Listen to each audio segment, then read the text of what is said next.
Yo, dudes and dudettes, your friendly neighborhood Jack Split here with another Samurai Jack episode review. This is currently episode, what is it, 7? 7, let me make one sure. Yeah, this is episode 7, so 4 episodes including this one left, and y'all know the ideal. I'm just gonna do it like I did last week, like not a recap thing, but just a review because I got a lot to say about this episode. So, I mean, I gotta say, this show, I have to say, this is very impressive for a show to me. A show that legitimately captivates me each episode. Because there are episodes I think I'm not gonna like. There are episodes where I thought, okay, this is just gonna be like a, boring, tedious episode. But I just went through it and I was like, no, I actually really enjoyed it. And this episode started off with Jack as he looked back in the old days. The only weird thing to me is like, if you're a fan of the old series, and this is a bit of a little, this is like not even a nitpick, it's just like a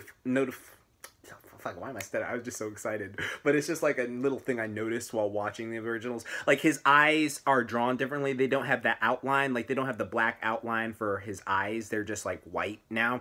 And so like, that's just a little thing I noticed when watching all these in the flashbacks and stuff. And it started off with him going to find the time portal, and he finally finds the time portal, and we're just like, oh shit, he meets these cute little goat guys, and we're just like, oh, that's adorable, and Jack's meeting the animals, being cute, and freaking Aku's trolling ass comes out. No, okay, first off, when Aku showed up, I knew he was gonna show up, because Aku straight up said, like, oh, I annihilated all these people. He annihilated the freaking portals, so I knew he was gonna show up and just mess up Jack's day. But I did not know how fast it was, because Jack learned his lesson. If you watch like many videos, there are so many videos online that you see. Like, there's this great video called Samurai Jack seasons 1 to 4 in like 4 minutes. This basically takes a clip from the Jump Good episode where Samurai Jack is trying to get the time portal, but Aku just comes at the last minute and just takes it. He's like, boy, samurai, and just takes it. And Jack is just like, no, I could have done something. And it's just, it's so sad, because he dives into it. He learned his lesson. He's not gonna do this stroll,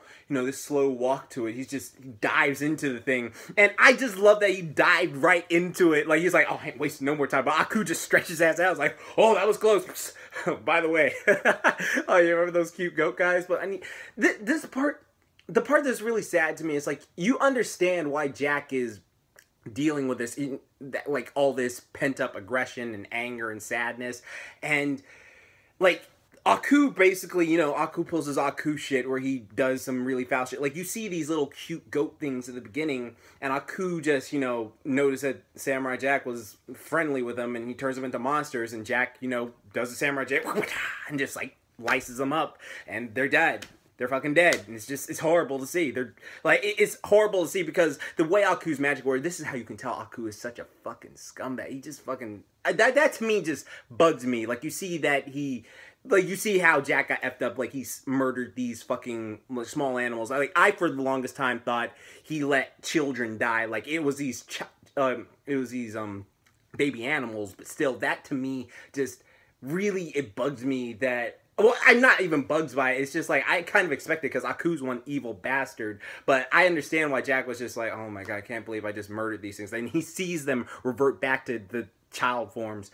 But damn, okay, I thought that was just sad. And then he's basically telling, like, that was a flashback, because he was telling Ashi how he lost his sword. And then when he was telling Ashi about how he lost his sword, they had this whole thing. And then when he has his eagle or owl or some magnificent big-ass bird with him, and I thought, so it's just like, does Jack just know wild animals now? Like, he just knows these wild animals, like, at random? I guess so. I mean, in the old show, he did it. He just tamed a sea serpent in front of the girl. And, he basically has to go pull some Avatar shit, the Avatar Last Airbender shit, to get his sword back, because the sword, he searched for the sword down the pit and it's not there. And I really like that, because this episode really focused on actually a video I have coming tomorrow on meditation and how important it is, like, as an exercise. And so this thing just dealt with Jack going to go find inner peace and help him become the person he needs to be, because he's had all this anger, pent-up aggression. So if you remember the episode from season 1, where Jack fought Mad Jack. You remember Mad Jack? He was like the badass Jack with the red eyes and the black swords. That to me is one of my favorite episodes in the entire series. It's just such a badass episode. Jack just had it. Like, Jack has one of the rawest lines in that old episode. It's like, who else wants some? It's just amazing. But I'm going to get off topic. But, like, he has to go meditate. And I love the fact that they bring in the meditation of like, okay, I need to, you know, keep myself centered, go calm. And all the time I was just thinking Aang is going to show up eventually. And so, you know, Ashi as a character, let me move on to my girl Ashi. Ashi, girl,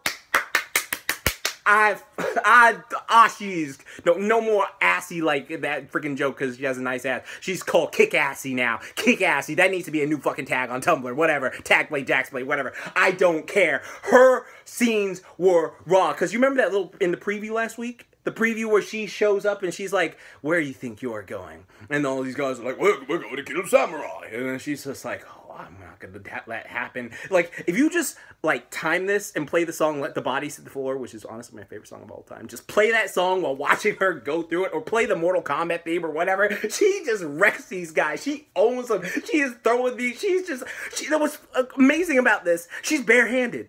She's barehanded in this Ferngully Tinkerbell outfit, and she's just like, I ain't playing that shit, bam, bam, bam, bam, bam. She's just whooping all these monsters, and it's like funny because it keeps panning to her killing and destroying all these guys, like letting the bison floor. It was like some Madara level of shit. Remember when Madara first showed up and he was just completely wrecking the ninjas? She was just like, bah, bah, break a neck, iron pulse, blah, blah, blah, blah, blah, and it was just so fucking raw. You would not believe it. I love that scene. I was just like, oh my god, it was incredible. And then they freaking what's great about it though, they keep doing tone shifts because they show Ashi kicking so much ass and killing all these people, and then Jack is just meditating and he meets this Buddha looking man in the meditation, in the spirit world. And it's funny to me because like, all I was thinking is like, oh, Jack goes to the spirit world, and he's just like, oh, I'm in the spirit world. Oh, this is amazing. And I keep thinking of Legend of Korra, since you know where the people like, it's like, oh, I'm in the spirit world. Why is that brown girl's knuckles deep in that a pretty woman? And it's just like, that's all. I'm sorry, I know that's wrong. But that's all I kept thinking was just like, you should see Korra Nasabi, like, you know, book 5, Scissors in my bed. I'm sorry, I know that's inappropriate. I love this show, but I love it. Legend of Korra is a great show, by the way. Just watch it. But that to me was great. And they have a whole thing of him just trying to regain why he needs to get his sword back and why it's important. And then, you know, even Ashi's mom shows up. That was, I'll say, I wasn't expecting her to show up so fast. Like, honestly, I was expecting Ashi's mom to show up in the later episodes, because in the later episode, like, I don't know, I figured she would show up with Aku, and Aku would be like, who the fuck is this crazy bitch, or something. Like, I just feel like she would do that. I feel like Aku had no idea about the daughters of Aku, so that to me was crazy. So they have this great fight, and you see where Ashi got her genetics from. You see that girl, like, Ashi got Ashi. You got from the high priestess, you know what I'm saying? She got, ooh, they know what they're doing too, because they did a great big pan of that. And I was like, damn, that was incredible. And so that whole, they had this great fight scene where they were just, you know, matching blows, and of course she's matching her, and she's just like, you should have killed the samurai, you should have done this, and they're having this great, like, Star Wars-esque moment of, like, mother versus daughter, like, parent versus, like, child, and they're having this pretty decent fight, all while Jack is meditating and in the spirit world, just trying to get his sword back. And I love this scene of them just going at it, fighting each other, and like seeing like the high priestess is one badass bitch herself. Like, I'm sorry if I say that inappropriately. She's just one badass woman herself. She is incredible, like the way she's working at, and she's just trying to kill Jack. She's throwing spears at him. She even goes so far, she breaks off a piece of bone from one of the babies that Jack murdered years ago. Like, the skeletons of them are like they're fighting and stuff like that, and it was just a great fight. I loved it. And then she just impales her with an arrow, and it's sad that she killed her mother, and the mother's just like, you betrayed us, you murdered your family. And it's just cool to see Ashi, like, after watching, I really want to rewatch. I cannot wait to watch all 10 of these episodes back to back, because it's just seeing her go from, all right, and we also learned Ashi was the strongest. I love the fact that Ashi was the strongest. She was just like the one who thought outside the box. Like, all right, why are we doing this? Why should we follow this? And I love that. But wow, I thought that was incredible. But then they have the whole thing This is the part of the episode I, honest to God, connected with. Okay, so Jack is talking to the Buddha guy, and he has to blend this tea, which, like, if he doesn't blend it correctly, that it'll, like, show that he's bitter, or like, it'll show that he's not balanced. Yeah, that's what it was. He'll show that he's not balanced. And so when he gives him the tea, he's like, this tea is disgusting. It's not that great.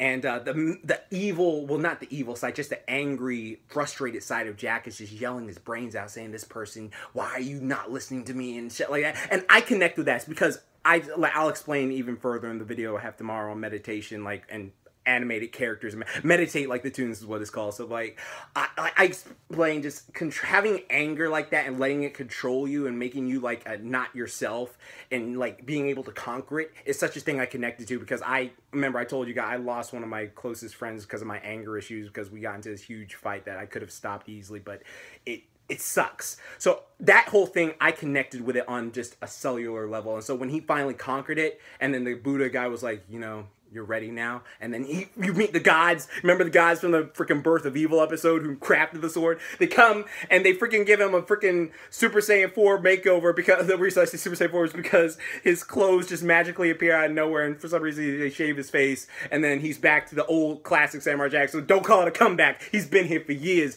This episode ended amazingly, and Jack just looks at the body, just like, well, I see you've been busy, and now it's time to kill Aku.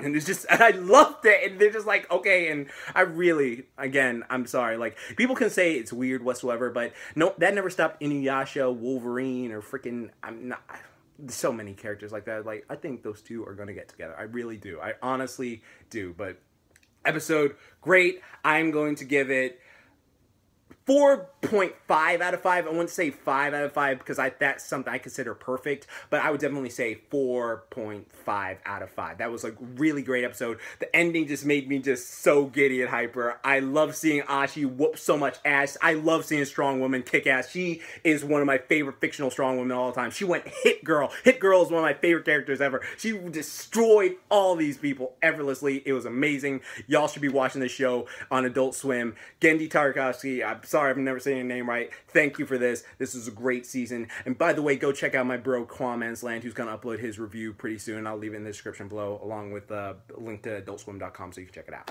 But like I always say, keep calm. Booyah on. Don't forget, moments high. I'll see you tomorrow, and god damn, Jack, I cannot wait to see how these last 3 episodes come to it. Stay strong, please.